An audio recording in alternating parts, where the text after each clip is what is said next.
The silent photographer prepared his antique camera with a dexterous grace.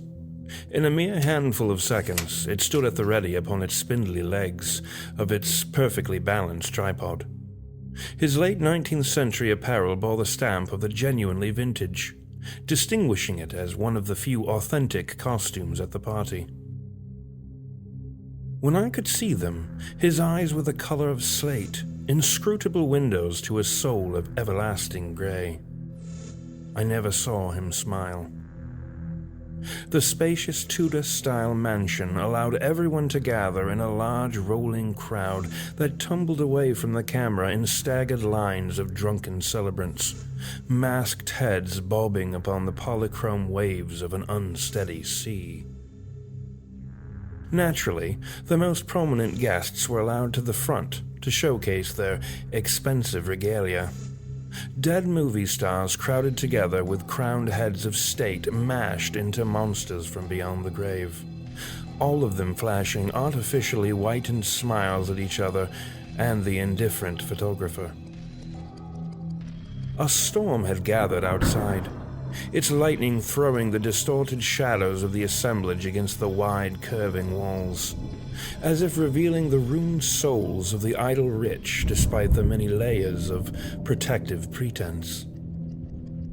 My shadow was certainly the most plain-spoken of all, that of a hired bartender attired as a servant from an earlier epoch.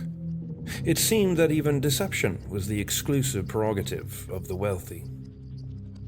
Despite all the gaudy costumes and drink-inspired spectacle, it was the photographer, silent and solemn behind his old-fashioned camera stand, that firmly held my attention. His eyes never wavered, only stared into the crowd as it spun and tumbled, gossiped and guzzled into the depths of the intensifying storm. The photographer flipped the camera's dark cloth up with a flourish, his head disappearing beneath. I was amazed to see him raise a genuine magnesium powder flash lamp high into the air as he readied his shot, a signal for the celebrants to assume their final poses. The partygoers froze, all beaming with practiced smiles, holding their glasses aloft. The moment dragged on uncomfortably, the photographer still balancing the antique flash lamp in his left hand, waiting for something.